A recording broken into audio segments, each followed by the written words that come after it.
Salut les investisseurs, dans cette vidéo, je vais vous parler de deux entreprises qui payent et augmentent leurs dividendes sans interruption depuis plusieurs années déjà. Deux entreprises leaders dans leur secteur, deux entreprises que je trouve aujourd'hui sous-évaluées. Je vous propose de commencer directement avec la première. Cette première entreprise, je vous en ai parlé sur la chaîne il n'y a pas très longtemps, c'est l'entreprise Nike. Entreprise qui propose des articles et vêtements de sport. Je pense que je n'ai plus besoin de vous présenter Nike, vous connaissez. Et Nike qui est leader d'un marché qui est en pleine croissance. Si je vous parle de ça, c'est parce que je suis récemment tombé sur un article très intéressant qui montre la croissance du marché sur lequel évolue Nike. On peut voir ici ce rapport si ça vous intéresse, je vous mettrai le lien dans la description. C'est un marché qui en 2023 pesait 214,2 milliards de dollars. Et si on regarde les projections, vous le voyez, on est sur une augmentation de plus de 60% sur ces 6-7 prochaines années, puisqu'en 2030, ce marché est estimé à 337,2 milliards de dollars. Vous voyez ici d'ailleurs la croissance au fil des ans. Et quelle place prend Nike sur ce marché? Eh bien, Nike est tout simplement le leader. Je descends un petit peu. Et on va voir que par rapport à la deuxième position, Nike a pas mal d'avance. Donc Nike, vous le voyez ici, possède 38,23% des parts de marché dans ce marché des articles de sport et sneakers. C'est juste énorme, puisque à la deuxième place, on a Adidas à 16,7%. Donc ici, on est plus ou moins sur 55% de parts de marché avec ces deux entreprises, et les 40-45% restants sont éparpillés parmi d'autres entreprises. Je pense notamment à Puma, à Under Armour, Skechers, Lululemon, etc., etc. Mais on le voit clairement ici, Nike, c'est le leader d'un marché qui est en pleine expansion, qui va continuer à croître encore ces prochaines années. Ce qu'on va faire maintenant, c'est qu'on va se rendre sur Seeking Alpha, c'est le site que j'utilise pour accéder aux fondamentaux des entreprises. D'ailleurs, ils ont une promotion en ce moment, si vous prenez l'abonnement à l'année, vous avez moins 30%, mais uniquement en passant par le lien dans la description. Je vous assure, vous pouvez vérifier par vous-même. Si vous passez directement par Google sur Seeking Alpha, vous n'aurez pas accès à cette promotion. Bref, je ferme la parenthèse. Je vais ici aller dans la barre de recherche et je vais chercher Nike avec son ticker NKE. Je clique dessus. Et je vais me rendre dans la partie Financials, puisque ce qui m'intéresse ici, c'est de regarder le chiffre d'affaires et les bénéfices de l'entreprise. On peut voir que le chiffre d'affaires est en croissance d'année en année. En 2020, il était de 37,4 milliards de dollars, 44,5 milliards en 2021, 46,7 en 2022, 51,2 en 2023, et là, sur les 12 derniers mois, il est monté à 51,5 milliards. Vous le voyez ici, avec ce petit graphique, on a vraiment une belle croissance long terme du chiffre d'affaires. Est-ce que les bénéfices suivent? Vous le verrez, ce n'est pas une croissance exceptionnelle, mais si on regarde le graphique sur du long terme, on est également sur une croissance. Les bénéfices s'élèvent ici, vous le voyez, à 5,2 milliards de dollars sur ces 12 derniers mois.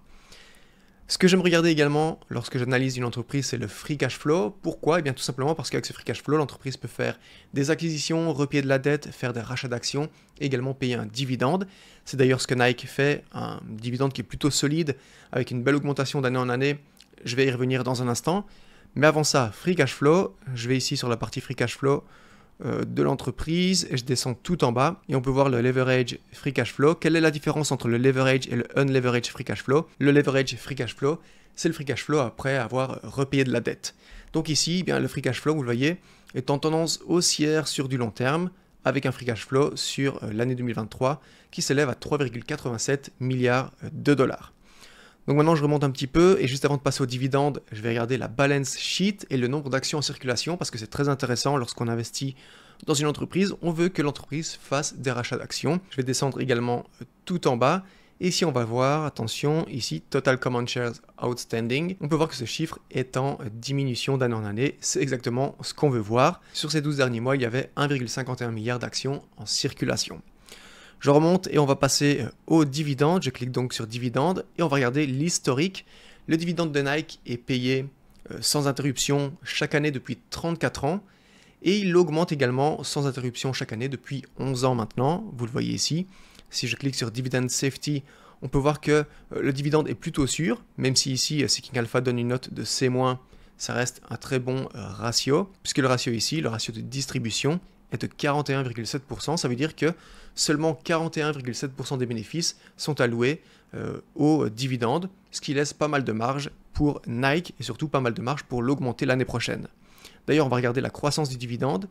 Je vais cliquer ici et on peut voir que sur ces 3 dernières années, la croissance moyenne par année est de 10,9%, 11,07% en moyenne chaque année sur ces 5 dernières années, et 12,1% en moyenne chaque année sur ces 10 dernières années. Donc ça, c'est excellent.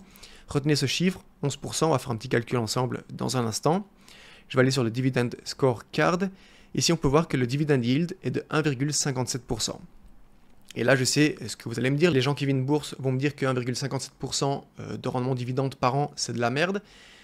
Ce que ces gens ne comprennent pas, c'est que oui, ça paraît faible et que oui, si vous voulez, vous pouvez mettre votre argent sur un livret A, ça vous rapportera plus et ça sera net d'impôt, puisque ici, c'est 1,57% brut. Mais ce qu'ils font comprendre, c'est que ce dividende est en croissance. Je prends la calculatrice et regardez ce qui se passe lorsque on ajoute cette croissance au dividende. Partons du principe qu'aujourd'hui, vous investissiez sur Nike. Alors, on n'investit pas pour son dividende, mais voilà, pour la croissance potentielle ces prochaines années. Et le dividende, évidemment, ce sera que du bonus. Imaginons qu'aujourd'hui, vous investissiez sur Nike, vous allez obtenir un rendement dividende de 1,57%. Imaginez maintenant que l'entreprise continue de l'augmenter chaque année de 11%. Eh bien, l'année prochaine, ce rendement dividende qui aujourd'hui paraît assez faiblard, à 1,57%, l'année prochaine, il s'élèvera à 1,74%. La deuxième année, 1,93, l'année suivante, 2,14, après 4 ans, 5 ans, 6 ans, 7 ans, 8 ans, 9 ans, 10 ans, etc., on sera sur un rendement dividende de 4,45%. Alors encore une fois, ce n'est pas exceptionnel, puisque 4,45, c'est brut, net, ça fait environ 3% net, mais ces dividendes, ce qu'il faut comprendre, c'est que si, lorsque vous les percevez, vous les réinvestissez pour acheter des fractions d'actions Nike, ou bien vous les investissez dans une autre entreprise, ça va faire croître votre portefeuille, et ça, bien évidemment, c'est sans prendre en compte la croissance de l'action.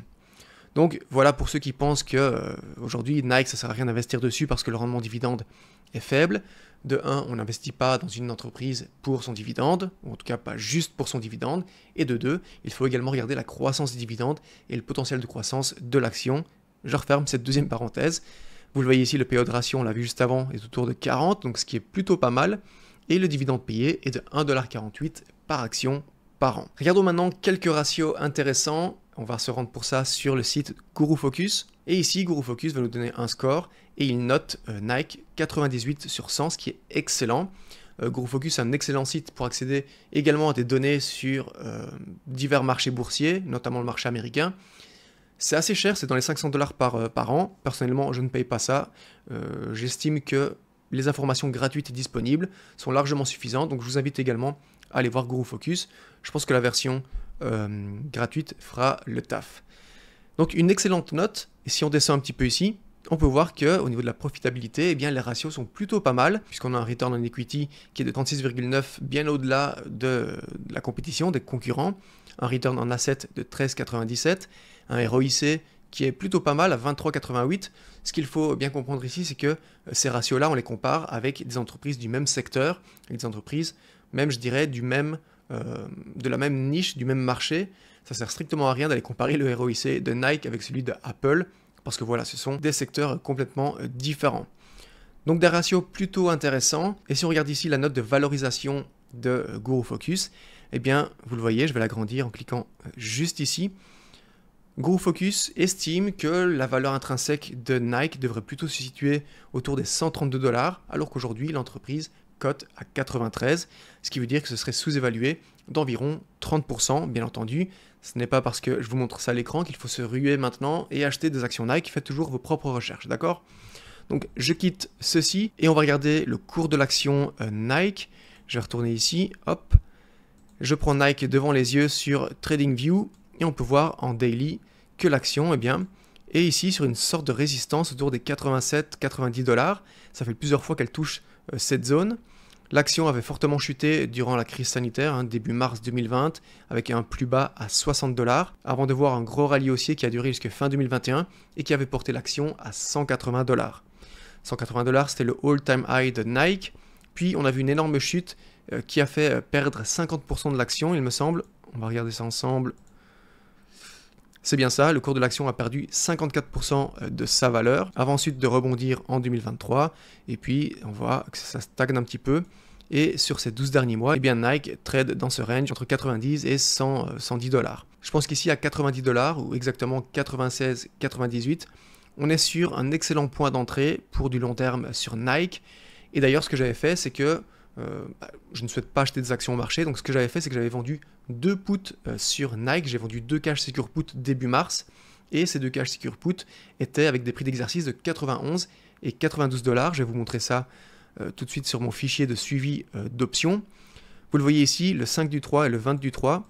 J'ai vendu deux cash secure put sur Nike, le premier au prix de 92 $, le deuxième au prix de 91 $, et ils ont tous les deux expiré il y a quelques jours, le 28 mars, donc un contrat et un contrat. Et pour vendre ces contrats de cash secure put, j'ai obtenu une prime de 147 $ et 20 centimes et 80 $ et 20 centimes, c'est en prenant compte des 80 centimes de frais que j'ai eu ici pour passer ces trades. Ce qui fait que pour vendre ces deux cash secure put sur Nike, eh bien j'ai obtenu, regardez ici en dessous, 227,4 $ de prime. C'est directement dans ma poche, c'est à moi, j'en fais ce que je veux. Donc c'est parfait, c'est de l'argent qui est rentré dans ma poche au mois de mars. Qu'est-ce que ces ventes de cash secure put impliquaient? Eh bien elles impliquaient que si jamais Nike à expiration le 28 du 3 chutait en dessous de 92 et 91 $, eh bien j'étais dans l'obligation d'acheter des actions Nike à 92 et 91 $. Donc je prenais le risque ici que Nike chute par exemple à 85 $ et d'être dans l'obligation d'acheter à ces prix-là juste ici.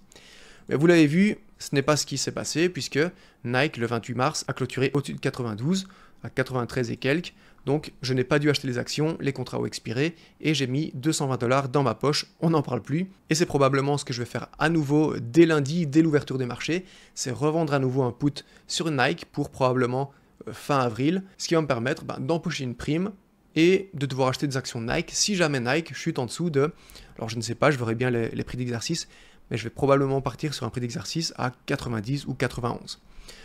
Donc voilà, je ferme la parenthèse sur Nike. Dites-moi ce que vous pensez de cette entreprise ici en dessous dans les commentaires. On va passer maintenant à la deuxième entreprise que je trouve également sous-évaluée, qui est également dans un secteur dont elle est le leader.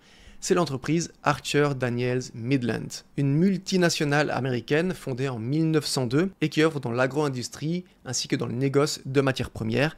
L'entreprise possède 270 usines à travers le monde. Lorsqu'on se rend sur leur site, on peut aller dans la partie produits et services et on se rend compte que cette entreprise propose des produits pour la nutrition évidemment humaine, pour nous, nutrition animale, nutrition pour les animaux de compagnie, également des biosolutions industrielles ainsi que des services dont le transport des matières premières. C'est toujours intéressant de se rendre sur le site internet d'une entreprise qui nous intéresse pour voir exactement en profondeur dans quelle activité elle se trouve et quels sont les produits proposés. Donc je vous invite à aller voir leur site adm.com. Ce qu'on va faire, c'est qu'on va se rendre sur Seeking Alpha à nouveau. On va commencer par les finances, le chiffre d'affaires. Et vous pouvez voir ici que le chiffre d'affaires est également en tendance haussière, tout comme Nike, sur du long terme. Alors c'est vrai que c'était plutôt élevé ici en 2014-2015 avant de baisser un petit peu vers 2016-2017. Mais on va dire que sur ces 7-8 dernières années, eh bien, le chiffre d'affaires repart à la hausse. Il était de 64,3 milliards de dollars en 2020, 85,2 en 2021, 101,5 milliards en 2022. C'était le chiffre d'affaires le plus haut qu'on a vu sur ces 10 dernières années, ou peut-être même dans l'histoire de l'entreprise. Et puis, il est un petit peu en baisse en 2023, donc sur ces 12 derniers mois, mais toujours bien au-dessus de ce qu'on a connu les années précédentes, à part 2022 évidemment. Sur ces 12 derniers mois, le chiffre d'affaires est de 93,9 milliards de dollars. Je descends un petit peu, on va regarder les bénéfices de l'entreprise. Ce bénéfice est également en tendance haussière ces 6-7 dernières années. Le bénéfice s'élève à 3,48 milliards sur ces 12 derniers mois. Passons à la partie free cash flow, c'est intéressant puisque vous le verrez, l'entreprise paye et augmente son dividende depuis pas mal d'années, comme Nike, même plus que Nike. Et si je descends ici tout en bas, on va se rendre à nouveau sur donc, le leverage free cash flow. Eh bien pareil, c'est comme le chiffre d'affaires, c'est comme le bénéfice, ça fait un petit peu le yo-yo, mais sur ces 6-7 dernières années, on a une tendance haussière. Ce free cash flow s'élevait à 3,43 milliards de dollars sur ces 12 derniers mois. La balance sheet, intéressante à regarder. Est-ce que l'entreprise fait des rachats d'actions? Je descends à nouveau ici tout en bas, hop, Total Common Shares Outstanding, je clique dessus, hop, on peut voir que l'entreprise en effet fait des rachats d'actions puisque ce graphique a une tendance baissière et c'est exactement ce qu'on veut voir. Le nombre d'actions en circulation sur ces 12 derniers mois était de 513 millions. Donc maintenant ce qu'on va faire, c'est qu'on va passer à la partie dividende. On va regarder l'historique du dividende. Et vous le voyez, l'entreprise paye son dividende sans interruption depuis 48 ans et l'augmente sans interruption depuis 30 ans. Donc à partir du moment où l'entreprise augmente et paye son dividende depuis plus de 25 ans sans interruption, eh bien on peut qualifier cette entreprise de dividende aristocrate. Je vous en ai également parlé dans une de mes dernières vidéos. Il y a deux façons de classer les entreprises qui payent et augmentent leurs dividendes depuis pas mal de temps. Celles qui le font depuis 25 ans sans interruption, qu'on appelle dividendes aristocrates, et celles qui payent et augmentent leurs dividendes sans interruption depuis plus de 50 ans, c'est ce qu'on appelle des dividendes rois, des dividendes king. Je vous partage d'ailleurs ce fichier Google Sheet qui regroupe ces deux listes, d'une part ici les dividendes king et ici les dividendes aristocrates, ainsi que la croissance sur 3 ans, 5 ans, 10 ans. Vous pouvez télécharger ce fichier gratuitement, je vous mets le lien juste ici en dessous dans la description, faites-vous plaisir. Donc dividende payé depuis pas mal d'années et qui est également en augmentation, mais est-ce que ce dividende est sûr? On a vu le free cash flow juste avant, on va regarder ici. Le payout ratio, le ratio de distribution de ce dividende est de 28,9%, ce qui est excellent. Ça veut dire que l'entreprise ici a de la marge pour l'augmenter et continuer à le payer sans interruption. La croissance du dividende, on peut le voir ici, sur ces 3 dernières années est de 8,46% en moyenne, sur ces 5 dernières années 6,43% et sur ces 10 dernières années 8,6% en moyenne. Si on va sur le dividende scorecard, on peut voir ici que le dividende annuel est de 2 $ par action et que le rendement dividende est de 3,18%.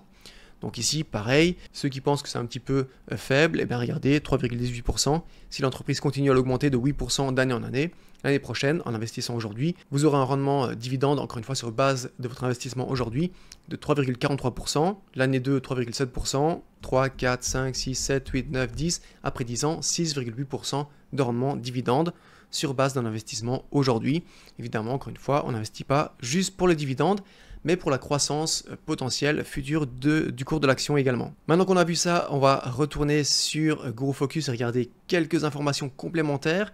Ici, GuruFocus donne une note pour Archer Daniels Midland de 82 sur 100. On peut voir ici que la GF Value est de 10 sur 10, profitabilité c'est excellent également. Growth, pareil, croissance. Et au niveau des finances, c'est plutôt pas mal. Ce qui fait baisser la note, c'est le momentum qui est seulement de 2. Si je descends un petit peu, on peut voir certains ratios qui sont intéressants. Le ROE est de 14,11, le ROA 6,14, le Return on Invested Capital 6,91. Et là, je sais ce que vous allez vous dire, c'est peut-être un petit peu faiblard, mais encore une fois, tout comme Nike, il ne faut pas comparer ce ROIC et ces ratios à des entreprises tech qui sont très élevés, mais à des entreprises du même secteur. Et en moyenne, on peut voir ici que ces ratios sont plus élevés que la moyenne du secteur. On va regarder la note de valorisation que donne GuruFocus à l'entreprise. Vous le voyez ici, la note est de 83,56 $, ce qui veut dire que sur base du prix actuel qui est de, attention je vais me positionner juste ici, là, qui est de 62 $ par action, eh bien ça laisse un potentiel de croissance de 25%. Donc ici, GuruFocus estime que l'entreprise, plutôt l'action, est sous-évaluée. Encore une fois, ne vous précipitez pas pour faire des achats d'actions, faites toujours vos propres recherches auparavant. Je quitte cette page, on va retourner ici sur l'autre page, on va se rendre sur ici TradingView et on va regarder ensemble le cours de l'action. Le cours de l'action a connu une très belle croissance entre 2020, fameuse crise sanitaire qui a fait chuter le marché, où l'action avait chuté à 30 $. Depuis cette grosse chute à 30 $ en mars 2020, eh bien on peut voir que l'action a connu un énorme rallye haussier tout au long de l'année 2020, 2021, 2022, puisque entre 2022 et 2023, c'est arrivé à 3 reprises que l'entreprise a touché son all-time high. Ici vous le voyez, hop, une fois, 2 fois, 3 fois, à 98 $ par action. Donc je vais dézoomer un petit peu. Je vais me positionner ici. On peut voir que depuis ce all-time high, à près de 100 $, eh bien l'action n'a fait que chuter. Ça a un petit peu rebondi ici en août 2023, mais ça a continué sa chute. Et là, on a un énorme gap baissier. C'était début de l'année 2024. L'action avait chuté à 50 $. Et depuis, eh bien, ça reprend un petit peu. L'action vient de repasser au-dessus de la moyenne mobile à 50 jours. Donc ici, à 62 $, eh bien, je pense qu'il y a quelque chose d'intéressant à faire sur cette action. Alors, bien entendu, comme d'habitude, je vais vous inviter à faire vos propres recherches et ne vous ruez pas maintenant pour acheter l'action. Ce que je vais faire probablement, c'est continuer mes recherches sur ADM. Et si après mes recherches, je la trouve toujours aussi intéressante, eh bien, ce que je vais faire, c'est probablement vendre des cash secure put à 61 ou 60 $, ce qui va me permettre non seulement de toucher des primes, donc du cash qui rentre dans ma poche immédiatement, et si jamais ADM chute un petit peu, je devrais acheter les actions à 60 ou 61 $, ce qui me conviendra parfaitement à ce moment-là. Les amis, dites-moi dans les commentaires si vous possédez des actions Nike ou bien ADM, dites-moi pourquoi ces entreprises vous plaisent ou pourquoi elles ne vous plaisent pas. Je discuterai avec vous avec grand plaisir, comme d'habitude. Si cette vidéo vous a plu, n'hésitez pas à mettre un gros pouce bleu, ça aide énormément la chaîne à se développer. Et si vous n'êtes pas encore abonné, abonnez-vous à un petit clic en cliquant sur le bouton juste ici en dessous, direction les 40 000 abonnés sur la chaîne. Un tout grand merci d'avoir regardé cette vidéo jusqu'à la fin. Je vous laisse maintenant avec 2 autres contenus de la chaîne qui devraient vous intéresser. Et les amis, en attendant la prochaine, je vous dis salut, ciao ciao.